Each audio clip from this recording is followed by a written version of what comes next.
Hello, everybody. It's Daniel here, and welcome to Emotional English Podcast, the podcast where we learn an English language effortlessly, emotionally, fulfilled with energy, and of course, positively. Welcome, everybody. And today, I want to discuss another great topic with you guys. It's going to be our real English topic. It's our, I would say, true story. Lately, I had a very, very bad sleep, and that's kind of annoys me a lot. So I didn't sleep well, and I'm very curious of a very important topic for myself. So how to wake up without an alarm. So how to feel much better with my sleep. So how to improve my sleep quality. And this topic I want to discuss with you today with an English learning purpose. So we're going to go to the great website, sleepfoundation.org, and we're going to read the topic about how to wake up without an alarm, the best tips. And the people who had created this beautiful topic, they are Eric Suni, the staff writer, and Dr. Lulu Guo, G-U-O. Sleep medicine physician, and the staff writer. So, I'm going to read this topic for you guys, and then I will comment the new vocab, or if I do want to say something about something here, so while I'm reading, so I will explain and share my own experience, and hope it would be pretty neat and pretty useful for our English learning purpose. So, but before we start, I want to say a couple of words about the upcoming event. So on the 28th of September, I'm planning to have a great event. So I want to meet my Emotional English Club in Moscow offline. So we're going to meet in the park, Yekaterinsky. So from 12 p.m. until whatever, couple hours maybe. So we're going to do this for a couple hours. We're going to meet, we're going to play, we're going to speak English and meet new people. There is only one rule there is just to speak English without using Russian. No matter what, we can use the body language. We can use our own abilities and our own English proficiency. But the rule is you cannot use your Russian proficiency. So use only English language. And I'm going to host this event, so I will make it interesting. Hope to see all you guys there.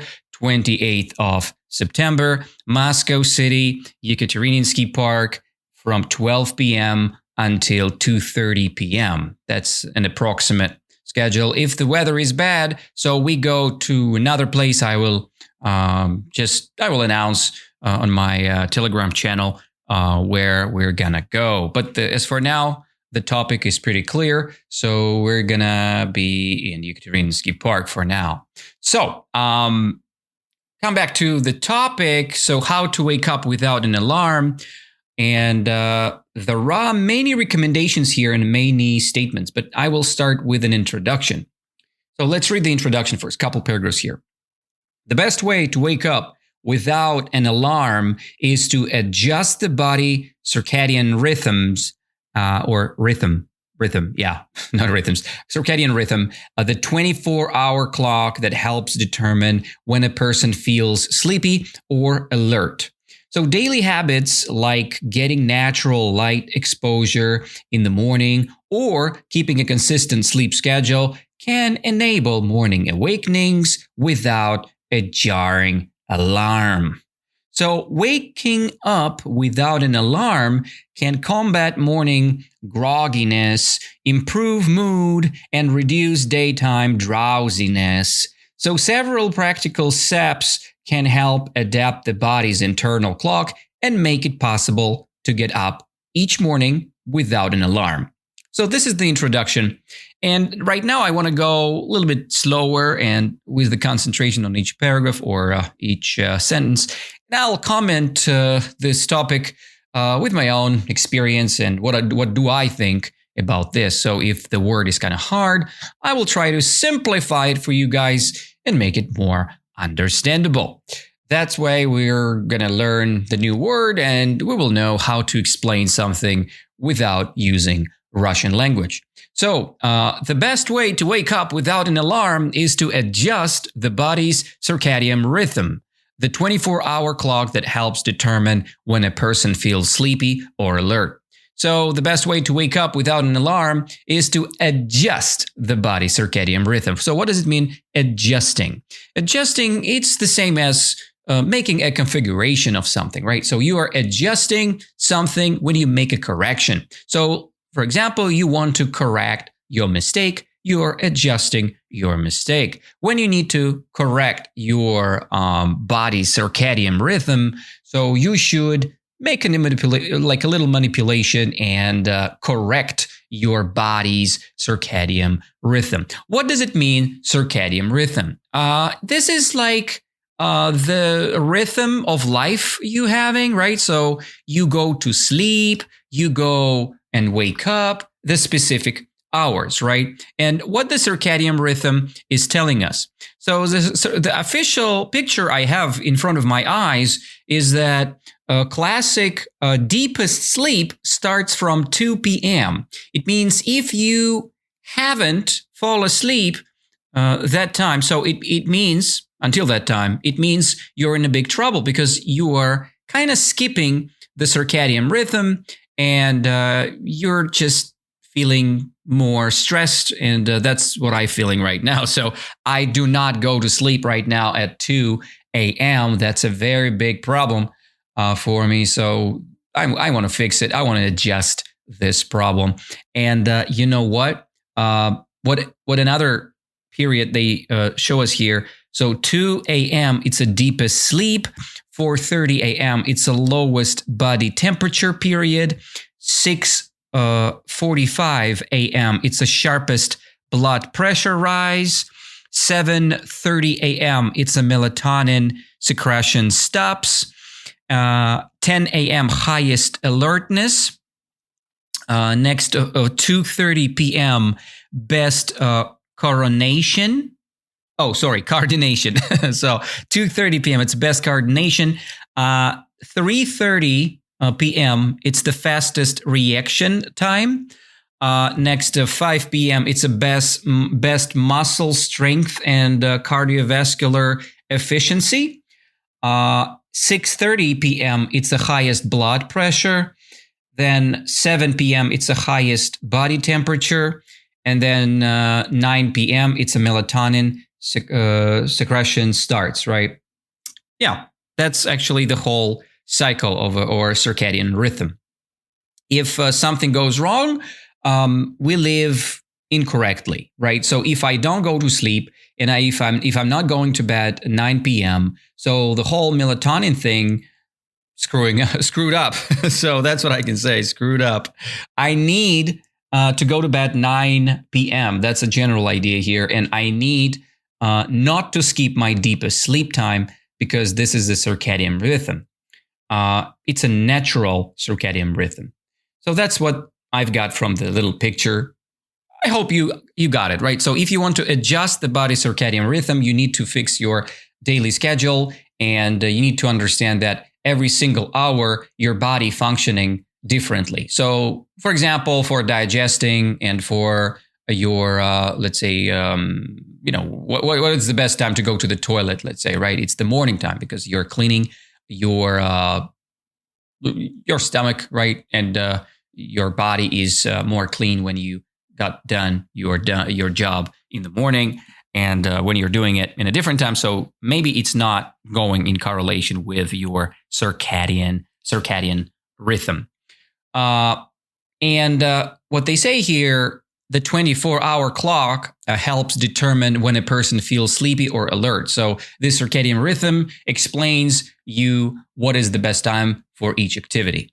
And to be honest, I'm not completely sure about this whole circadian rhythm thing because I do believe that every single body, every single person is different. And the good thing, for example, if you do like eating cucumbers and tomatoes and people say, yeah, it's a salad, it's a fresh, it's nice.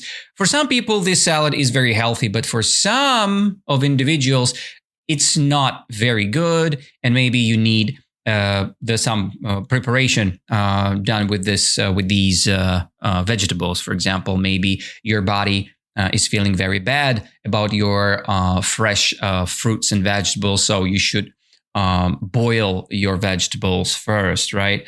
So that's why circadian rhythm, it's an official thing, but you should adjust it with a correlation with your body, with your own feelings. I think this is the best thing you can do.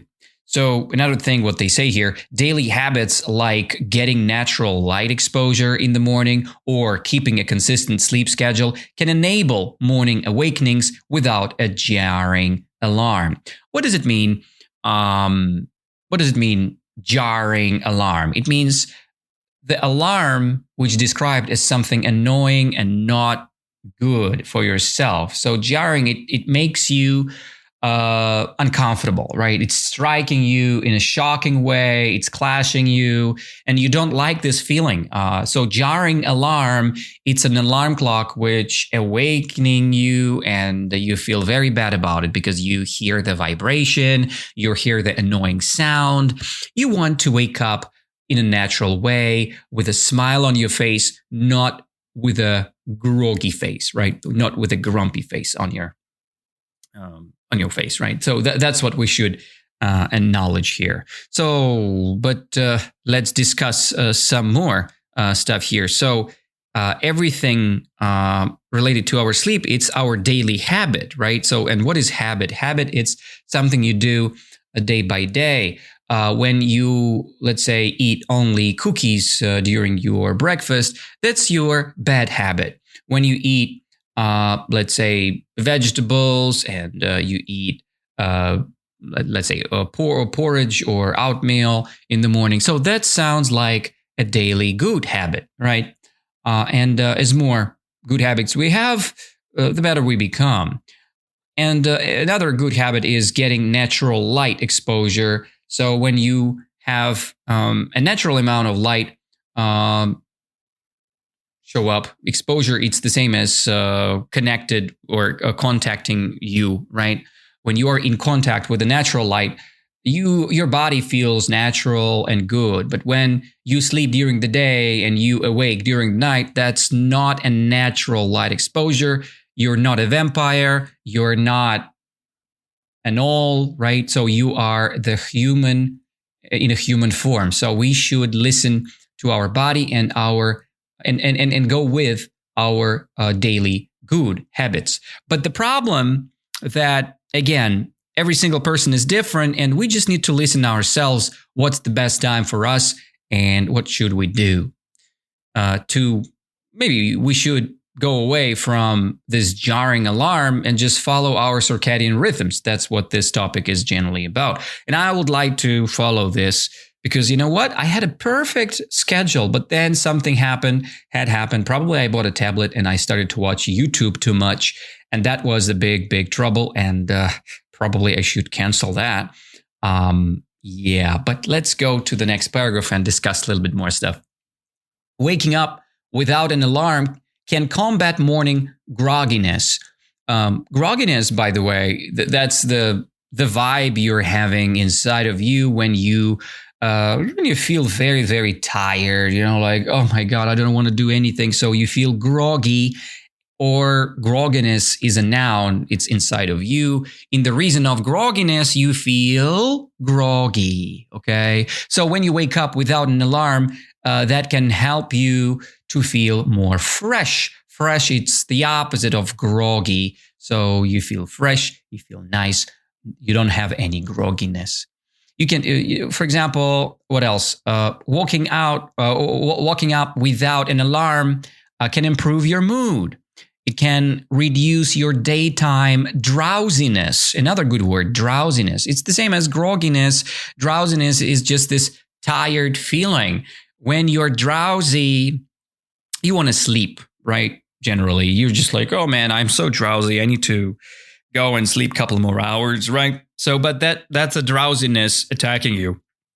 When you wake up without an alarm clock, so you don't have any drowsiness. Several practical steps can help adapt the body internal clock and make it possible to get up each morning without an alarm. Yep, that's very, very true. So again, what is the main idea here? So it's a monkey business. I mean, it's very simple to understand that the best thing you can do for your body is to go and follow the schedule, natural schedule of your body. And according to this topic, right, they call it circadian rhythm. But this is the main key component in your normal healthy sleep. When you follow the schedule, you go to bed at the same time and you wake up at the same time, it makes the consistency working with your own benefit, and you can follow this routine and be much more happy with your routine. My routine is very suck now. So it goes very bad. And to be honest, it works very, very bad. So that's what I can say as far as I can tell. But there are some recommendations what we can do. I'm not going to go and, very deep into each one, but I would like to announce them first. And then as more time we have, I'll go and I'll read and I'll analyze each segment, which I find very interesting and very useful. So the first recommendation is harness the power of morning light. Harness the power of morning light. What does it mean, harness? Any ideas, guys? What is harness? Yeah, imagine the horse and imagine the horse rider, horse jockey, right? So how the jockey controls the horse? He uses or she uses the straps, right? The straps and these fittings, right? So with the straps, you are harnessing the horse. Does it make sense? So it's the control with a strap. And in Russian, we have the similar, let's say, explanation, the similar word, right, to express the control of the horse, right? That word, harness in English. So harness the power. So we should control the power of a morning light with the strap, right? And this strap help us to control the power of morning light.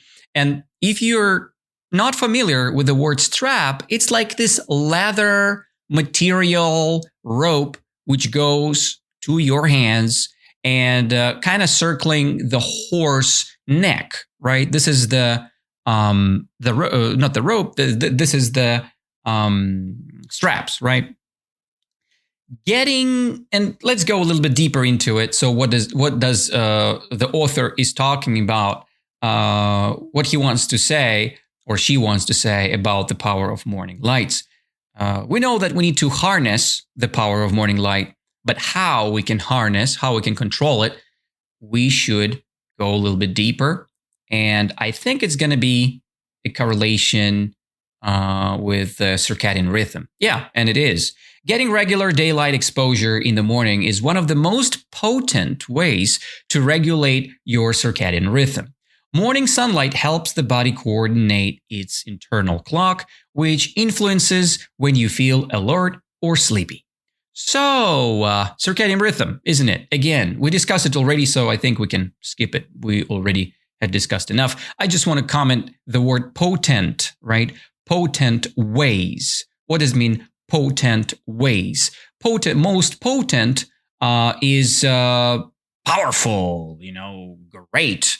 So the most potent way, it means the most powerful, greatest way to regulate our circadian rhythm. And like we said before, it's our routine and good habit of going to sleep at the same time.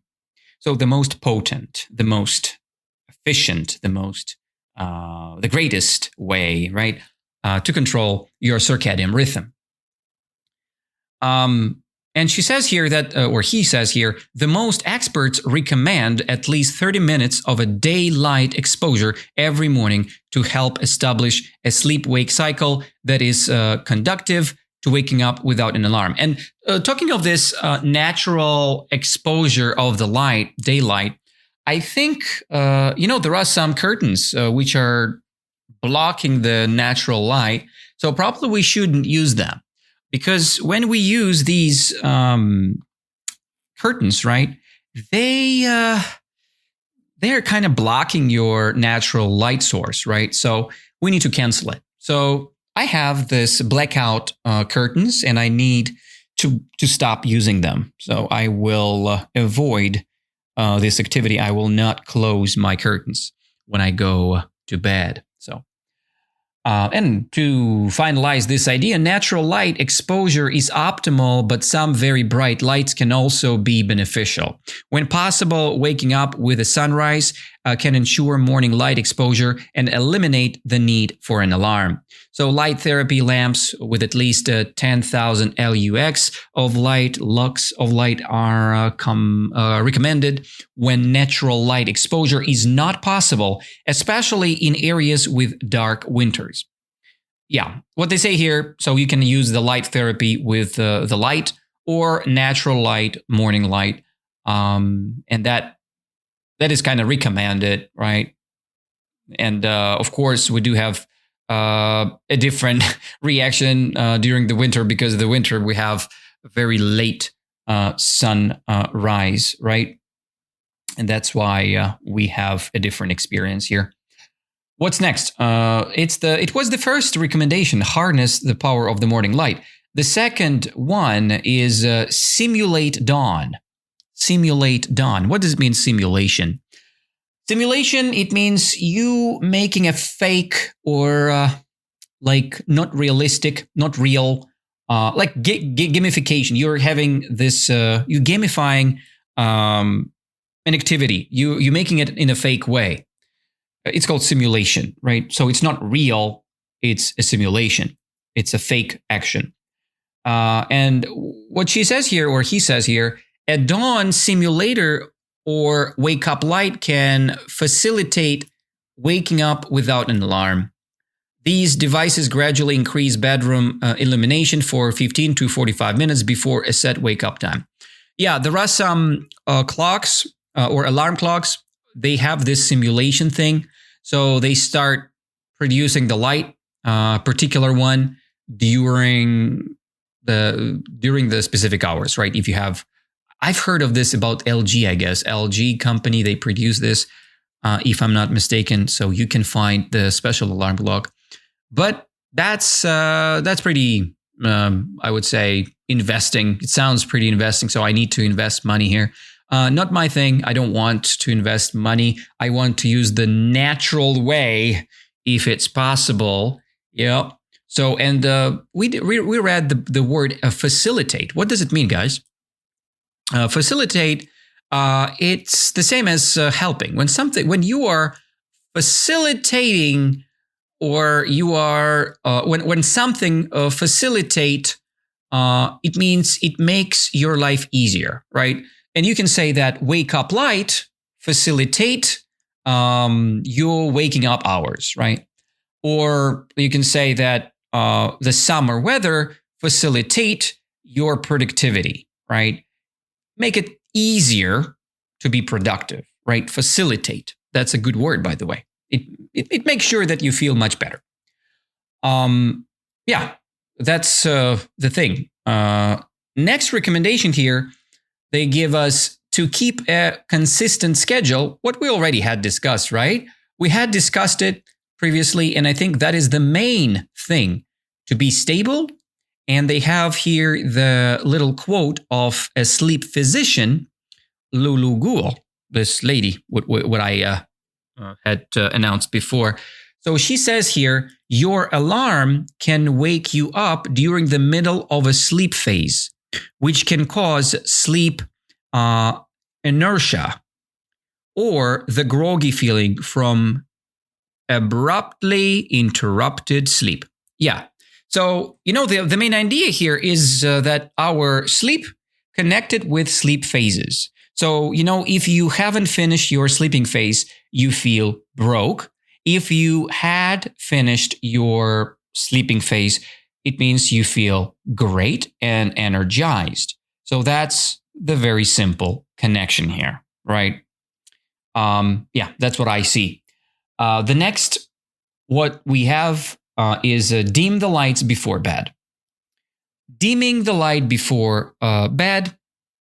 The word is dimming, which is kind of important here. We need to make it less active, right? When you're dimming something, dimming the light, dimming your screen, you make it lit less. That's the main idea. So too much artificial light is not good for you. That's the general idea. And we should dim the light before bed. Make the light switch off, right? That's the main thing. The next recommendation is avoid sleep disruptors. Yeah, what is the disruptor? Disruptor, it's something that destroying your sleep, disrupting your sleep, right? It's interrupting your sleep, makes it uncomfortable to sleep, right? So we need to avoid them. What are sleep disruptors? I think you know them. You know them all. First, disruptor. Disruptor number one, the king of the disruptors. It's the caffeine. Caffeine, yep. So why caffeine is the main disruptor? Because this stimulant stays in the body for several hours. And that is the biggest thing. When we drink caffeine very late, so it stays in our body and disrupt our sleep. What a bad stimulant, isn't it? But some people love coffee. I don't drink coffee for now, but I love coffee. Next, so caffeine is not my thing then. So it's not related to me. Next is the alcohol. Alcohol. So alcohol, it's the disruptor number two. We should think about alcohol. I'm not sure how alcohol works on our body, how it's, how does it work? But it's for sure works very bad, negatively, right? Yeah. The next part, we discuss nicotine. Nicotine is a very bad thing, right? Is it a disruptor? I don't know. I was smoking when I was a kid. And to be honest, it was very pricey to smoke. But yeah, people say that nicotine is a disruptor because it's a stimulant, right? It stimulates your brain activity when your brain is active, so you're not relaxing. And what they say here makes tobacco consumption before bed detrimental. Detrimental. It means very dangerous. It makes your body or your sleep attacked by the tobacco and nicotine itself. So this detrimental, that's kind of new for me. Detrimental, it means it has the tendency to cause a harm, right? Detrimental. Pretty good word, nicotine. The number 4 disruptor is a heavy meal. If you like to eat a lot like me, so that is a disruptor. So we should eat, people recommend to eat before 6 p.m. So the last meal should be before 6 because your digestion system goes to sleep after 6 p.m. And if you start pushing your stomach to work after 6 p.m., it's not very good. It sounds like heavy and it disrupts your sleep. Okay. 4 disruptors. We can repeat them again. Caffeine, alcohol, nicotine, and heavy meal. So that's the very big disruptor.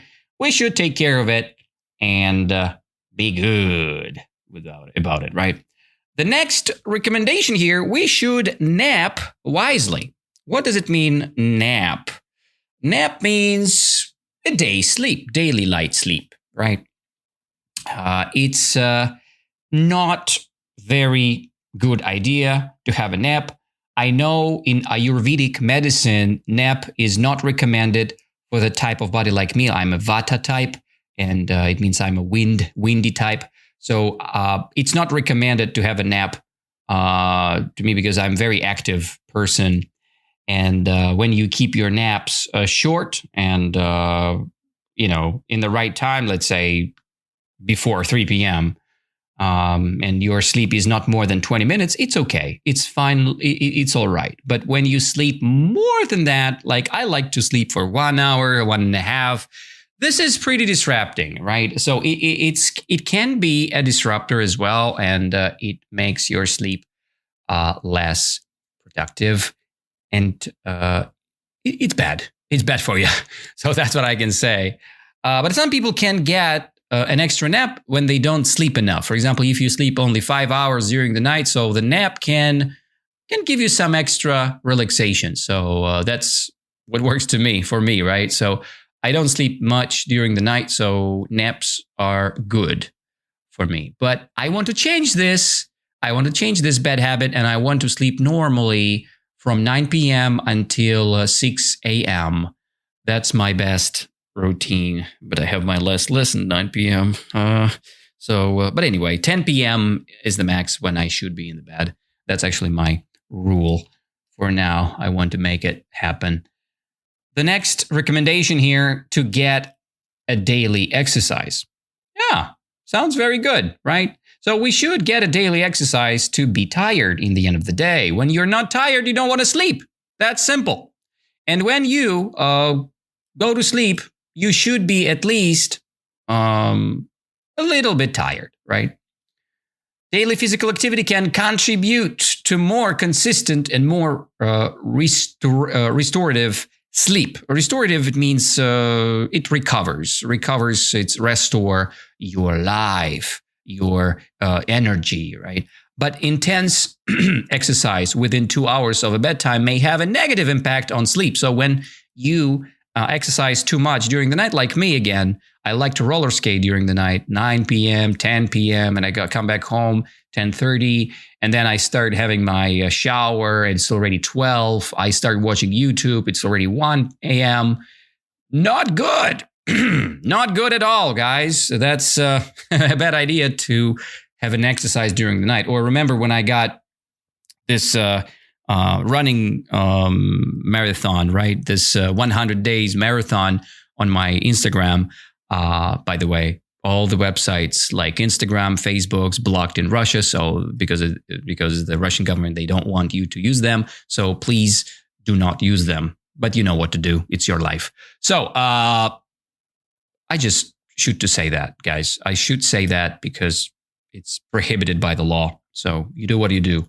Up to you guys. So next, you should be patient. The last but not least, we should be patient. What does it mean to be patient? When you're not stressing out, when you're not very active emotionally, so you're patient. You can easily wait things. You standing in the line and you just very calm, you know. So this is again related to our circadian rhythms. And if we are patient, it's the representation that everything goes fine. If we are not patient, if we start to scream like crazy, if we're getting mad very quickly, so that is not a good sign. So we should do something in the direction of fixing this. So we should be patient. We should be calm. We should be placid. Placid means calm, okay? Like an ocean. Placid like an ocean, right? Here it is. I think we've got them all, guys. So let's revise. The first recommendation was harness the power of the morning light. Second was to simulate dawn. And dawn, you remember when the sun go down, it's the dawn time, right? And when the sun go up, this first seconds, it's the dawn time as well. So keep a consistent schedule. It's the recommendation number 3. Dim the light before bed. Recommendation number 4. Avoid sleep disruptors. Nap wisely. Get daily exercise. And be patient. That's simple. So what should I do? What should I get from this list? I will try to be consistent with my schedule. So that's the number 1 priority for me. So to be very active with my schedule, then I will try to avoid heavy meals after my workouts at night. So, and exercises at night is not a good idea. Probably I will roller skate in the morning more often or go to bed earlier. Let's say I'll try to come back before 9 p.m. To start my shower procedures and everything else. So that's going to be fine. Much better now. Okay, and of course, caffeine, it's not a big deal. So I drink mostly tea, and I know the tea consists more, there are more caffeine inside of the tea cup than the coffee cup, but I do drink tea during the day, not during the night, and I like to drink tea in the morning with a fresh lemon juice, right? That's a beautiful thing, and with honey, of course, honey. I don't smoke. I don't drink alcohol. It's not a big deal for me. So then heavy meals. So I need to eat slightly. I need to simplify my mealtime. Then it will be all right. I think it's hard for me to stop eating after 6, but it's okay to reduce the amount of food. I think that's my thing. So not having a nap. I think I'm taking this. I'm a pretty patient person at all. Yeah. So that's it. Nothing else. That's what is the most consistent. And again, for me, the biggest thing here is the consistency. So like with your English learning, you should be consistent. You should be consistent everywhere in your life. So if you're consistent, you will become better and you will achieve all your goals. That's all for today, guys. I hug you all. Thank you to being with me today. And I hope to see you during my events offline in Moscow, or I see you very soon in our next podcast episode. See you later and have an amazing learning process with your English. Thank you very much. See you there. Bye-bye.